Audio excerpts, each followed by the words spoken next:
And without further ado, please give a warm Baker Tilly welcome to Kimberly Ellison-Taylor.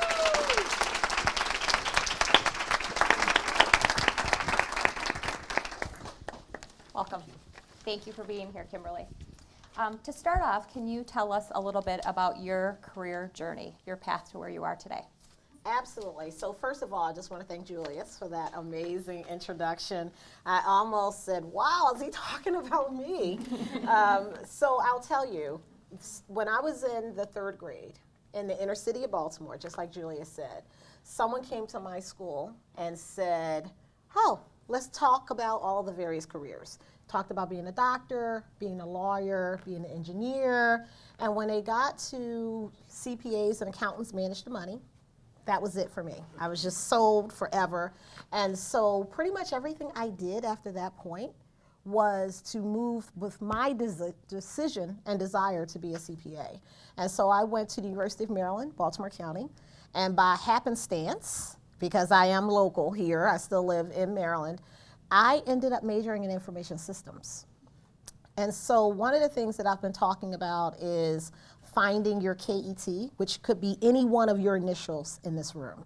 But it basically just means that there is talent in places where you may not traditionally think you would find it.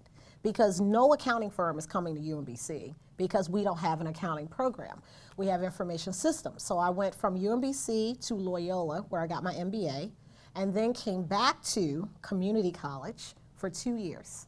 And I was working full-time at NASA and going to community college. And I'll tell you, for all of you who've taken a class 1 day a week, especially in the summertime all year long, taking Intermediate 2 for 3 hours in the summertime, that's how you know you're serious. And so I did that. And I just realized that if I was going to be a CPA, that I needed to be willing to make the sacrifice. But even as you say that, you don't really take it seriously. It wasn't until I failed the exam that I said, okay, I need to take this seriously. You can't wing it. You know, there's no winging the exam. I mean, I had graduated valedictorian from my high school, went to school on a full scholarship. I bought the books. So after I did all the studying at the community college, I got the books, I'm ready. Except I never picked them up because I worked for someone, I was at Motorola at the time, I worked for someone who just said, hey, we hired you for your IT skills. We didn't hire you to be an accountant.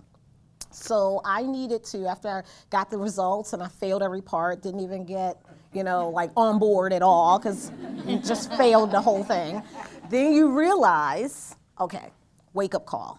And so I went to KPMG. At that time, it was a much better environment. Public accounting is an environment where everyone is reinforcing the need and desire for you to take the CPA exam.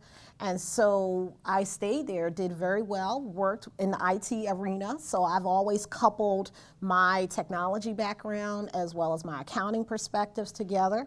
And so after KPMG, I went on to be a CIO. And so I was a CIO in Prince George's County government. Interesting to be a CPA as a CIO because you see the inefficiencies, the waste, you see everything everywhere. So I got along very well with our budget department. And so whenever I would go in to say we need to do this new mainframe or we need new power, or we need this new source, I could speak it in the terms that they understood. That this is the payback period. We're going to spend to save. This is how we can, be a little more lean, how we can cut, the budget for next year. And that worked extremely well. And so when I had the opportunity then to come to Oracle, it really just made that much more sense. And I was in a revenue generating role. So I've been a non-traditional CPA. So not in a, financial analyst, budget analyst, not roles like that. I led a global practice at Oracle. But meanwhile, at the same time, because that wasn't enough, I've always volunteered in the profession. So when I passed the exam, the Maryland Society of CPAs sent a call out.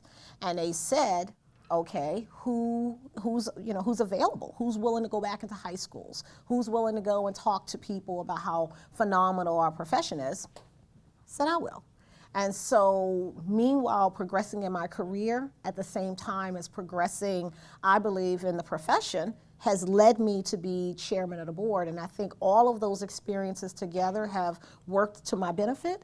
And I also think that when I talk about unconventional paths, going to community college, it's a part of my story. Failing the exam was part of my story. Growing up in the inner city of Baltimore is a part of my story. So it's a part of my truth. And it just makes me wonder, how many times do we overlook people because they don't follow I went to whatever school ranking for accounting, I got whatever grades in accounting, I came through the same accounting path. And I think we all should just be aware we're leaving talent on the table, which is why I'm here, to make sure that Baker Tilly isn't leaving any talent on the table and that everyone is a part of this discussion. What do you think the highlights of your career have been so far? The people. Oh my gosh, the people. I love the people aspect. So when people, you will say, Kimberly, you're a CPA? That doesn't really fit. Really? Because I don't know anything else. This is my life. I enjoy people. It's my energy. It's my caffeine. Because one, I want to pay it forward. I live by to whom much is, given, much is required. And so I do a lot of community service. I want to, make sure I'm lifting as I climb. I'm a lifetime member of NABA. It's important to me to make sure that if people don't have the role models I've had, like my mom and dad, that they can see me and say, if she can do it with 2 kids, she's, had different instances in her life where it could have been challenging, but she got past it. I want them to look at me and say, I can do it too. And because I know I'm standing on broad shoulders, there have been men and women on my personal board of directors who have been so influential. And so the people I've met along the way, whether it's the waitress, the janitor, or the CEO, they've all fit in my story, and I've learned something from every person I've come in contact with. And what do you think have been the biggest challenges along the way? The isms, because you don't know. I mean, so when people ask me, Kimberly, about, they'll say racism, sexism, ageism, which ism? Because I've always been younger as a Gen X, as Julia said, in an environment where people were older than me. So how do you handle one of the isms, someone would ask. And I would tell them the story of how when I went to be the CIO for the Prince George's County government, I had just had laser eye surgery. But I looked at myself in the mirror and I said, oh, you look too young. I went out and bought eyeglasses. After I swore and never put on eyeglasses again, I bought eyeglasses so I could look older. And can you imagine that? Who does that? But I think it helped, because for those of us who look younger than you are, then you know that that's always something potentially that people say. So it just got to the point, even now in the chairman's role, I mean, I've had members that would say, Kimberly, they've had shoes older than me or something like that. And I'm like, well, how old do you think I am? And so finally I put them out of their misery, and I'm gonna put you out of your misery. I'm 46, because you're probably like thinking, how old is she? And so that's one thing. And I think the other thing is, people like people that they feel comfortable with. And so I would say to some degree, those natural relationships and affinities are definitely a challenge for me, because some of that is socioeconomic, because we didn't yacht in Baltimore. So we didn't golf in Baltimore. So there are certain things that as you get higher in your career, you will find that other people at the same level that they do, that you just don't. And so you have to be comfortable with your truth and comfortable with the path you've taken, and just recognize there are some things that are just not going to be part of who you are. And maybe I'm not going on a PGA. I'm just going to have to live with that, and I'll find some other things that I'm going to be doing. So that would be the challenges, I think. I think I just appreciate your candor so much. I mean, coming in right in the opening and talking about failing the exam, we know we have somebody with passion and enthusiasm, and I had LASIK, and I did not even think about putting on glasses afterwards. That was not going to happen. So talk to us a little bit about your priorities for the AICP under your tenure as the chairwoman. Well, my first priority is to have a phenomenal year of great initiatives, but uneventful. I don't want any events. Knock on wood, all of us knock on wood. No huge, unless it's phenomenal, great news for the profession. That's what I'm hoping for. But generally speaking, we have a number of initiatives that previous chairmen have endorsed, and we'll continue those. So whether it's enhancing audit quality and making sure that stays at the forefront, or it's the integration with SEMA and really trying to promote an inclusive profession, so that will definitely stay on the forefront. But my personal passions are things that'll be part of my themes. So it's next generation leadership development and technology. No surprise, right? No surprise that it's technology. And next generation leadership is important because I think that's the succession plan. And so when we get the numbers that say baby boomers are about 73, 74 million and retiring every single day, and you get the news that millennials are about 83 million. I mean, for the ones in the room who are Gen X, I feel your pain. I think we get a little teeny footnote mention that we're 47 million in population. But that just tells me that as our baby boomers age and they decide to retire or move forward with their careers, they need to hand the baton to someone. Who is that someone? And in order to ensure that our profession remains relevant and vibrant, we are going to have to make sure that we have a pipeline and we have a leadership pool that's ready to take over. Not just saying they're ready, but really ready. And so working on Generation Z and also the millennial team members, as well as just all of the members in our profession, that's something we all can buy into, but in particular focusing on getting that next generation ready. And speaking of that, so we think about the future, the audit of the future. From your vantage point, what does that look like? What do people in this room and watching us in simulcast need to know about how to prepare? So your comfort level with technology is going to be especially key because your clients are increasingly leveraging technology. You can't go in and audit a risk that you have no awareness of. You have to be aware.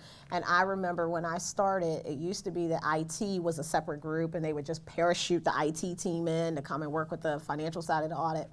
I think those skill sets are needed pervasively across the entire team because we're going to have to bring various perspectives to the threats that could emerge whenever someone's doing new supply chain or new services and offerings. They want to meet their client base in a different way. They want to disrupt and also be at a higher competitive advantage. Well, technology is definitely going to be how we do that. So if your clients are becoming more technology savvy and they're doing integrated reporting and they're looking across their entire portfolio and trying to figure out how to be relevant in 5 years from now, their audit firms are going to have to be able to do the same. And so I think having a technology understanding and also as it relates to big data, assessing qualitative as well as quantitative data is going to be important. And I know that our CPAs are sometimes, they say CPA or MBA. Well, that skill set is going to cross more and more, and we're going to need that foundation, especially as we look to audits of the future. Thank you very much. So you've chosen to practice within the tech industry, and women are still very underrepresented in the STEM fields. What do you think it will take to move the needle in that area? I think it's two parts. So one part of that is us, all the women in the room, so we have to own our part of it. So I'm big on the A game, so I don't know if any of you have ever heard me speak about the A game, but the A game has all A's in it. So it's achievement, accountability, attitude, it could be acceptance, so everything's an A. And the big thing, I think, for us is accountability and owning our own truth. So when I look at the numbers and they'll say, okay, so Kimberly, women have been graduating from the accounting programs at a phenomenal clip. So we've been working with any number of organizations now on getting more awareness and getting women to, recognize how wonderful the profession is. But then when I look at the numbers at the senior levels, partners and CEOs, it's not great. And if I look just across industries in general, it's not great. So no one's doing this extremely well. And I think it's because if I take the first part of that, which is us, we have to be aware that we have an idealized version of what life looks like. We're not going to be maybe getting the dinner on the table Sometimes when I come home, I don't know if any of you are like this, I've forgotten to take out the meat. So you can't cook if you don't have the meat. So you forgot. Vegetarian Tuesday. And you're exactly, or you're looking at the microwave saying, can I put this chicken in there? Will it fall out? But I think, or you call Domino's or pizza and you realize that your kids will live if they eat fast food. So I just think that for some of us, we opt out because we don't think we can do it. And so if there's anything else that I can say today, you can do it, it will work. Our kids and families are more resilient than we give them credit for. When you own your truth, it won't matter what other people say. Because I know, and I've said this before, that there will be women who would say, oh, I'm gonna strain, sweet potatoes because I don't wanna give my kids, artificial, foods. And I'm like, well, where's Gerber? Is it not still in business? I'm straining sweet potatoes. So that's a part of my story, and so I just own it. And when it relates to, so that's the part we own, to answer the question. We have to think about, are we part of it? Are we opting out of the leadership track before your management team even has a chance to say, hey, Kimberly, we'd love to have you do this new role. Are you willing to do it? I think it deserves a conversation back with your family and your ecosystem to find out how you can do it. I think the other part of that goes back to firms. So whether it's STEM or whether it's accounting, the unconscious bias that in their minds, as soon as someone gets married, they have to catch themselves and say, they shouldn't automatically say, well, Kimberly is now going to be over here because she's got married and we know she's going to have kids and so she's not going to be committed.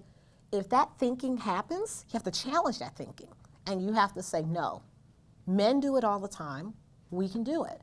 And so it just so happens though, in a lot of instances, it's not what people say, it's what they don't say. And so I've encouraged, I know, female colleagues that I'm mentoring, and I've said to them, have the conversation with your mentor or your HR department to just say, I'm considering, leadership paths, and I want to make sure that you're as committed to me as I am to you. But when we don't have that discussion, I'm your manager thinking about, is Kimberly going to be all in? It's just better to come straight out. I know from an HR perspective, I'm probably violating 300 rules because you can't have that discussion, but you can have that discussion with your management team and don't leave them wondering if you're going to be all in. And I think when you think about what firms can do, it's have initiatives like this. It's tap women on the shoulder. Really, quite frankly, we wait until we're overqualified. I mean, I think you've heard this before. If there are 10 things on the job description, we wait until we have all 12. And our male colleagues could be thinking at 6 they're ready. And they'll figure out the other 4. We want to make sure we're overqualified. And so because the firms should know that now, because that's what the data is telling us, we're going to have to go and do, workshops, roundtable discussions, mentor groups, sponsorships, and tap people on the shoulder and say, it's time to lean in. It's your time. It's your turn. Well, what about if I fail? Well, when men fail, it just happens. We give you all the resources that we can. We surround you with capability. We know you can do this. Don't make excuses about, whether or not you're ready, because you're ready. You would not be here if you weren't ready. Your team has put a lot of investment in you, and they wouldn't ask you if you weren't ready. And so I think, to answer your question, it's 2 parts. We have to own a part of that, and I think the firms have to own a part of that. And when you see those 2 things happening in alignment, STEM and accounting, the women populations will progress more rapidly to leadership. I love what you say about, owning your own truth and, Yes. making sure that, you can be flexible with what happens in your evening, in your day, making it work. And one of our firm policies is around flexibility and flexible work arrangements, and we've seen a lot of that so people can find their own way to kind of have it all or not have it all. What do you think is the next kind of policy innovation around helping our men and our women that want to have, families, alternate arrangements, anything else kind of proceed ahead in the profession? passion? I think I work inside a technology organization. So for me, it's interesting. For me, it's there already because it's almost like you're flexing your day. So it's not flexing location, which maybe that could be an innovation if you're not in a technology savvy place, but flexing your time schedules. Because I have made soccer games, I've made it to the field at halftime with Crocs on, with the suit on with Crocs, just to get there in time, but also to take my kids to the doctor or to go on school chaperone trips. It matters more about the results. And because it matters more about the results, my team didn't really matter. It didn't matter to them when you did it, as long as you got it done. And so mobile applications help with that. Having a strong security posture, so if you have confidentiality or documents that require some level of sensitivity, you feel secure about transmitting that information across the internet. There are any number of technology innovations that currently exist. There's no reason that, other than the old school, if I don't see you, you're not working. Well, I can tell you now, if that was the only parameter, then a lot of people would not be, as vibrant as they are in their own career paths because they would be limited. And so I just think embrace technology. My sons tell me there's an app for everything on the App Store. So if you're on the App Store, there's an app for everything. And so I think it's possible, leveraging technology. And of course, I'm a big fan because I've seen the disruptions that have happened because of technology. I've seen all of us who are above a certain age, you've seen, like in the inner city of Baltimore, we had an insurance man, we used to have an encyclopedia man. The encyclopedia man would go door to door, they would sell insurance. You might know insurance agents, but they have a whole lot of people and they're selling it across the internet. Your encyclopedia is Siri. The kids probably are not even using the encyclopedia. So technology can really provide a lot of innovation on how we operate, to flex the time that you're working, to flex the location, and to provide collaboration and team spirit in a way that people would only say traditionally, you could only get if I saw you every day. Absolutely. And I just don't think that's the way of the future. I think we're going to be more and more technology savvy. We won't have a choice. No, I'm thrilled as a firm that a lot of those boxes you mentioned we can check Yes. off. So we have the app, we have the flexible policies. You can work where you'd like to, whether it's a Starbucks or the office or your home if you need to. Anything else you're seeing out there that's innovative that you'd like to share with our colleagues? As far as just working environments, I think that's it. Zoom Go, I'm sure you guys are using all of those. The only other thing I would mention is that at our council meeting, we did have someone come in and do virtual reality. And that was really cool. So inventory management and all types of, client-facing meetings, you could have had Alan standing right here in a virtual hologram talking from any location. But if you're in multiple locations, you could project a hologram and have all three of us in 3D sitting inside all of the conference rooms where they're watching us. We could have been sitting at the front of the room. Now, that's a little bit off, but definitely. That's where we're headed now. That is where we're headed.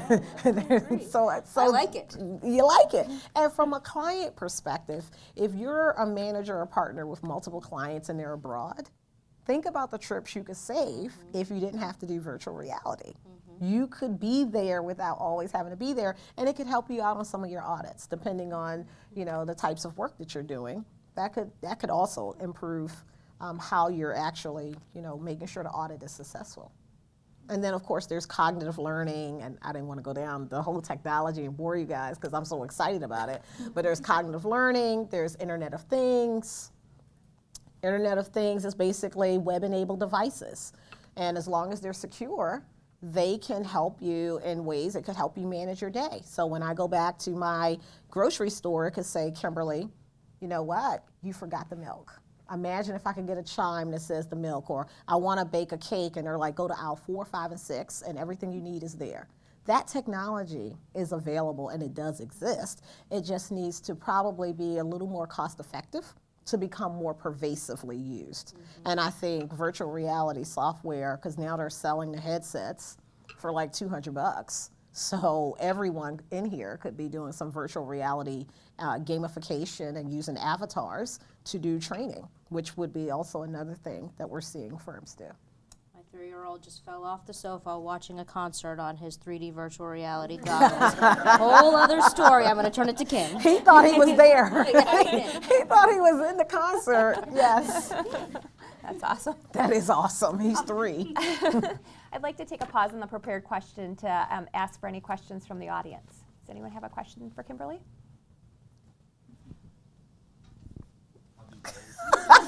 Yes. Raise your hand. I was promised a prize.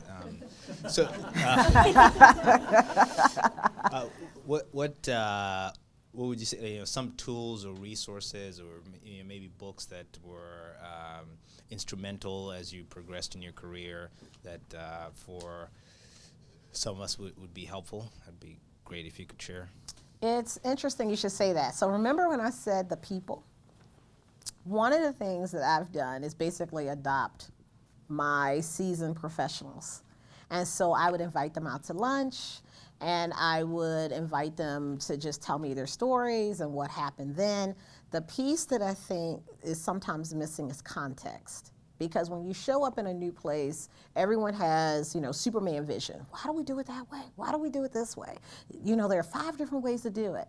The piece that sometimes is missing is the why they do it that way, because there's a story or there's context. And by going to the seasoned professional, 1, they were able to talk to me and get to know me in a more meaningful way, but 2, I learned their lessons learned, their best practices. So it was almost like a data dump of, Kimberly, here are some pitfalls to avoid, and help me with political acumen. Because most people are pretty savvy about their jobs.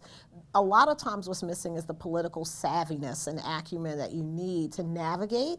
And so what I found, and I didn't even know that this would benefit me, is that when I was not in the room, the most seasoned professionals were saying great stuff about me, because they knew that I had respect for their wisdom and their path. And so I always sought them out. I didn't say, when I tease the Z generation and the millennials, and I'll say, no, I didn't say they're the old Terminator model and we're the new Terminator model, and so when are they going out the pasture? I didn't say that. I said there's a lot I can learn. Now, of course, there are any number of publications and books. Some of them I get on Harvard Business Review, because those are important to know the soft skills, because all of the business development, how you sell in a winning environment, from good to great, all of the traditional management books I think are really important. The Malcolm Gladwell series, I've read all of them. Blank, Tipping Point. There's one out about the Goliath that I'm in the midst of reading. So at any one given time, I could have 3 different books. I'm reading a chapter a week in each book, because there are so many sources of data. Flipboard, you're reading, and I check the box of following all the leadership paths. So you'll get something that'll say the 10 top things that CEOs said that they need for success, or how do you become a better business person. So I'm reading all of those, and they're sourcing from any number of publications. So if it's Fortune or Forbes, Business Week, any of those, as well as the books. But the best source, I think, comes back to the people, and also the people who can be mentors, but also sponsors and advocates for you, because relationships don't transfer via technology. So I'm a big fan of technology, but you can't transfer someone's willingness to vouch for you because they saw you on paper. Those are the kind of relationships where you should walk up to people and say, hey, are you interested in just grabbing a bite to eat? We can eat at our desk, or when you have time, I'd love to get on your calendar, because that's the best lessons. Those are the best lessons, and what I've learned the most, where I've learned the most. Can you speak a little bit more to that mentor sponsorship, the relationships that have been key to you? Absolutely. So mentorship, and just so we all, because it's interesting, it used to be just one catch-all.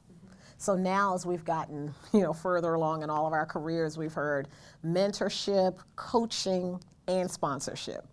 And so what I've said and how I describe it is having your own personal board of directors. And everyone has a notion of what a board means, but it means that sitting around that table, you have to have people that will not just tell you what you want to hear, but they'll tell you what you need to hear.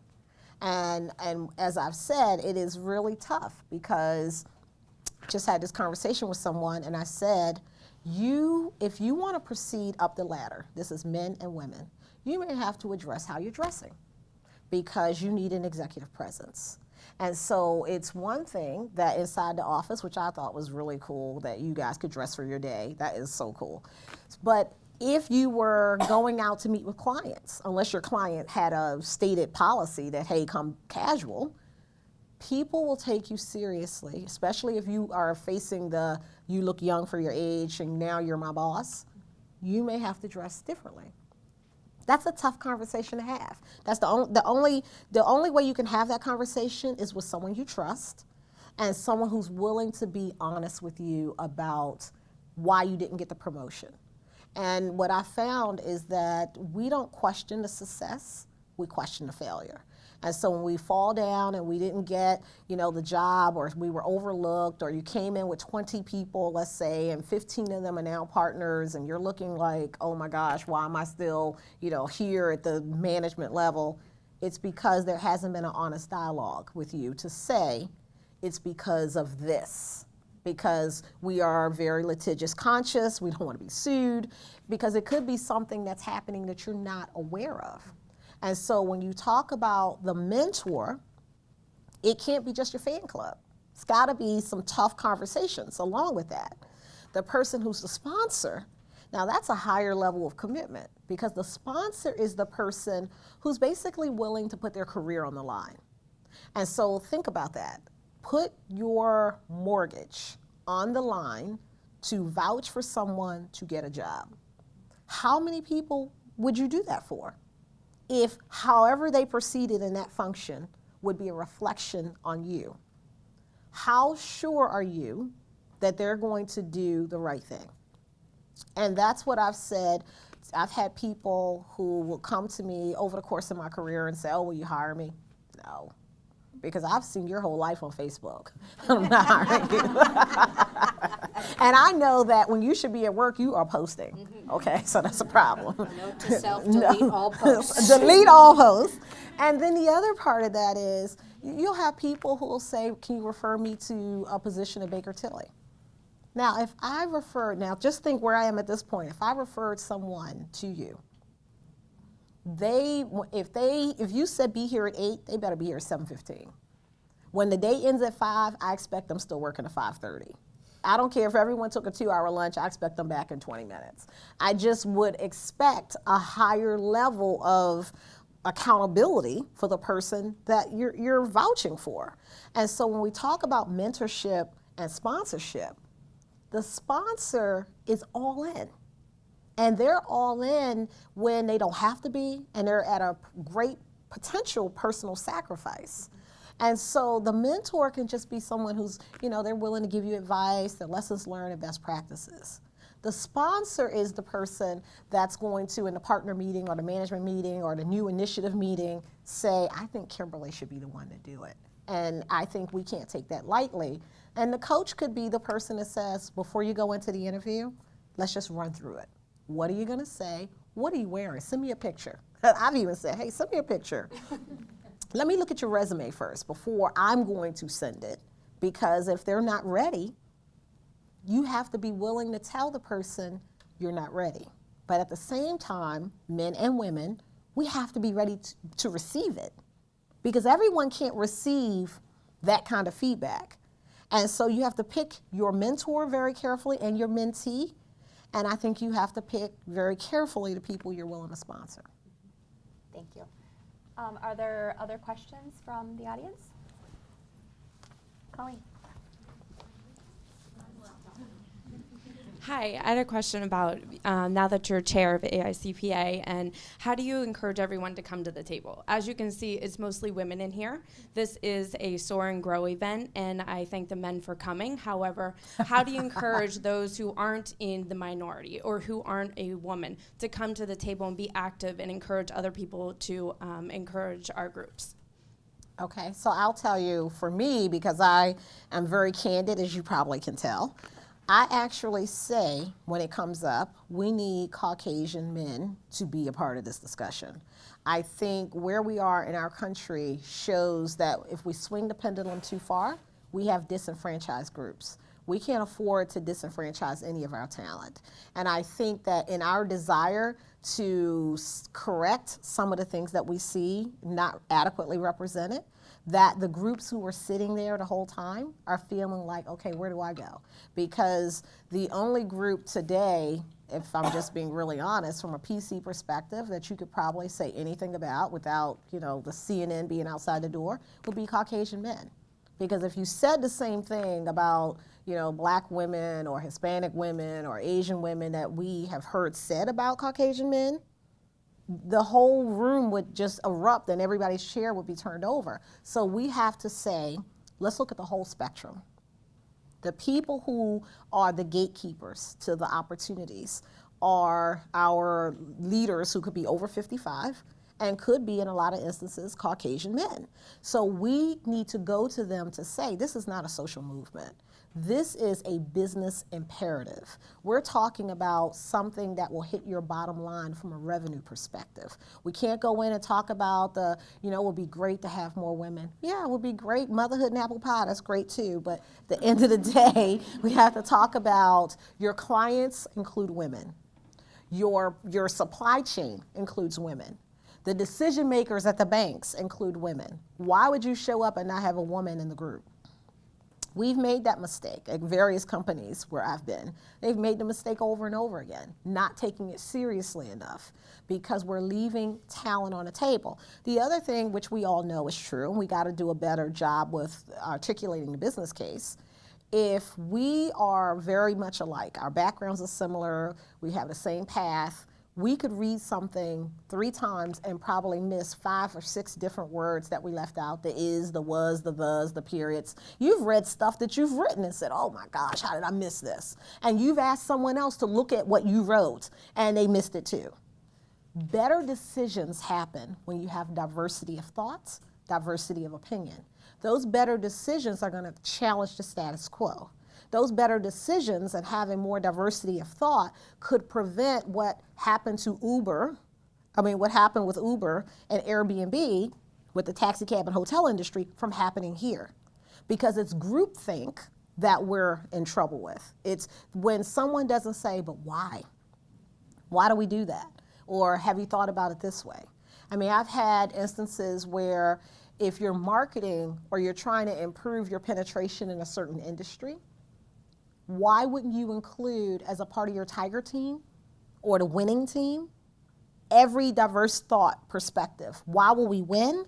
Why will we lose? And have all of those thoughts brought to the table in a way that measures back to the revenue and not to a movement. Because I don't think our leaders are responding to it feeling like this isn't Oprah. We're not on here just to feel good. We're here because we are value-added decision makers who have a pervasive insight that will help organizations grow. They will not grow, in my estimation, without having everyone at the table. So that means that your SOAR and GROW groups need men as a part of it. It can't be, a couple of women and we're going off to have conversations. It can't be. It's got to be all of us. And the so what is in it for me has to be made for people to participate, and it has to be made for the leaders to understand if you leave talent on the table, you will not have the bandwidth to meet the competitive challenges that are coming on the horizon. And it is a triple, threat all the way around, just not having all of those, people, process, and technology perspectives in place. Diversity of thought is exactly the message that we're trying to capture, I think, from all of our initiatives with Grow and with SOAR. Tell us about some of the AICPA's kind of greatest successes in diversity and inclusion and what you recommend to firms like us. So, first of all, you're doing it. I mean, you have both of your leaders here. You have both of the populations, you're thinking about it. You're already going to be you're willing to receive the information.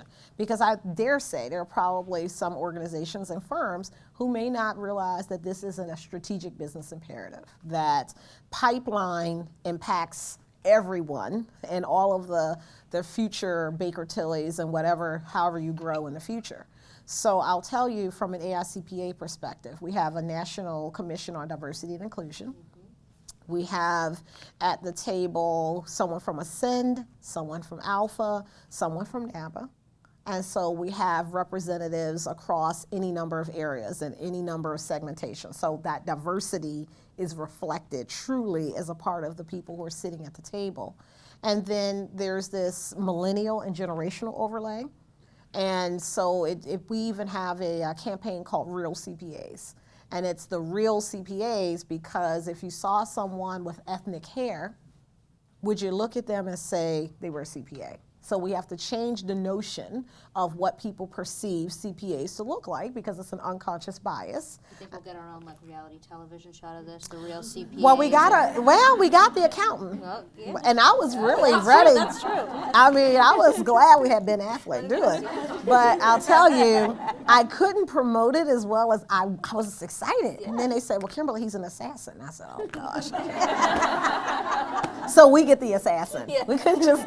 I thought he was going to be a background player. I mean, the whole show is about him. I mean, the movie is about him, but he's a killer. So that's not the message. That's not the message. But that was a good step. So yes. So who knows? One day we might get real CPAs because we couldn't be nearly as boring as people perceive us to be. It's just no way. So we have campaigns, various campaigns. There are blogs, and there's a blog called Inclusion Solutions. And so we'll write on different topics, whether it's about women, whether it's about orientation potentially in the future. I mean, any number of diversity topics could be brought to the table. And we have an amazing team who's actively looking at each one of those. And then we have a maturity model. I keep calling it a checklist, but it's a maturity model. And it'll ask you a series of questions about where your firm is. And then you can figure out where you are on the maturity model. And then there are some resources and tools that will help you get there. There are a number of archived tapes that talks just about what is diversity, what is inclusion. So even just a baseline, and those are all available at no cost. So you can go out there. We can make sure you get the list of them because everyone can go out and read the blogs and sign up to get the publications and also look at all of the information. And so there's a conference that's going to be coming up in June. It's called Engage, and diversity has a track. And I know I'm talking about diversity there, and all of the various state societies are talking about diversity. So depending on what state you're in, you could probably also go to your state society CPA group, and they also have resources listed for what they're doing. And so you may find, and it makes sense, that the women's initiatives will be under one heading, the ethnic minorities will be under a different heading, but it's still under the umbrella of diversity and inclusion because we want everyone to be at the table. And so we're starting to see, I think, traction because we have Leadership Academy. You start to see more and more minorities included in those groups and more women. The challenge for all of us, though, is to provide the resources and nurturing to help keep people there. So now we've attracted them. So now what happens? So that's the challenge for all of us to, when you see someone, they're nervous. They're nervous, you're nervous, I'm nervous. So if you're the person that looks most like everyone in the audience, you're gonna have to be that person if you're shy. Because keep in mind, if I'm in your firm and I'm new, I'm more nervous than you because I may be the only one in the room. It may be that you have to walk up to your new colleague and say, hey, you wanna go to lunch? And they're gonna stop and pause and look around. Yeah, you wanna go to lunch? And so I think that we all have a responsibility. So that's what we're doing at the Institute to really push the message out. And of course, we're all on the road, the entire senior leadership team, and we're all talking about diversity and inclusion with a heavy emphasis on inclusion because we'd love to see more female partners and more minority partners. Put a plug for Inclusion Solutions. It is a great publication. Get that every Oh, time. yes, that's great. I'll let Kim Drumgo know. She's doing an awesome job. So what do you do to create some balance in your life? What do you like to do outside of work, and how do you combine your professional and your personal I'm a life? soccer family. So Manchester United, oh my gosh. So my husband and I met in college. So he went to school on an athletic scholarship. I was there on an academic scholarship. And so because he was always so popular, you know, team captain probably in high school and soccer, and I was in FBLA, Future Business Leaders over there. And so he's like, oh, we would have never met in high school. So that's funny, but he still loves soccer. I mean, so my kids play soccer, and so on the weekends we're either going to a soccer game or coming from a soccer game. That's what it feels like every single weekend. But I do a lot of community service. I just did the MLK, I did an MLK breakfast, and then I was in a parade. And so because on the weekends I do a lot of community service, I've brought the kids in because I think it's important for them to recognize how truly fortunate they are. Because I don't know until you've traveled globally and you've been to some inner city of Baltimore, you don't even have to go globally. Just drive down inner city Baltimore or any of the urban communities, and then you'll say, I am blessed. And it makes you think, what would happen if you could change one person's life? And so I do that, so community service is really important. And then I read on my Kindle. So when I don't have to read all the publications and the FASB alerts that I get on my phone, I like to read, you know, like romance novels. I hate to admit that, but yes, it is. You gotta have, because I don't watch TV. And because I don't watch TV, you have to have something mindless that you do. And so when people talk about how to get away with murder, I've not seen any of those shows because I don't have the patience for commercials. I don't know if any of you have the patience for commercials, so I prefer to read. And I will be more inclined to read the book that becomes a movie than actually go to the movie, because I think the books are better anyway. So it just works. I think this is our last question. So you mentioned that, you talked about a social movement and community service and what's happening. Well, there's a lot happening in Washington right now. We have, Inauguration Friday, some other activities happening on Saturday. How does the AICPA interact with Capitol Hill and federal agencies, and what do you see kind of changing in the landscape with our transition of power happening? That's a loaded question. That's why it's our last So that one. is it. That's it. Okay. So this is how I've explained it. Whether you thought we need to make America great, or you thought we were stronger together, regardless of what you thought, we have a pro-business agenda. We want our communities to be strong, and I personally believe that when you have economic development and businesses operating and thriving, that it can be good for our communities. And so because we've always had a pro-member, pro-business agenda, we work on both sides of the aisle. And so one of the first things I did was sit down with our Washington team. They're on K Street in Washington, and they have phenomenal experience in this arena. They do things that, for instance, you know how on page 500 and line 26 of the third paragraph on the bottom, it'll say tax CPAs. They'll like, whoa, we caught this. And it's been there, this year, and we caught it in 1985. And I'm like, wow, who keeps up with that? They keep up with that. And so they are really smart about watching the landscape nationally on things that should be brought forward and brought to our Congress people. Advocacy is very important for all of us. And so we are already setting up meetings with the nominees of the cabinets, their leadership teams that are now coming in. And in May, our council will be meeting in Washington, D.C., and we're going to go and talk to our Congress members and talk with them about the things that matter to us. So whether it's overtime or whether it's mobile workforce, or how do we, thrive in an environment with so many regulations and so much legislation, and making sure that, firms are able to truly operate in a way that will be good for communities and good for business. And so the Institute is working with any number of state societies, and jurisdictions at any given time, to ensure that nothing comes in from one state and then the next thing you know becomes a national platform. So we're watching all of those things, and I'm comforted by knowing that there are people who are gifted because that is a gift, to be able to sift through that much data and recognize implications for us and make sure that we're in good position going forward so that we don't have any traps or anything that happens. And so that's what the Institute is doing. Very good. Thank you so much. Yes. Thank you for being here.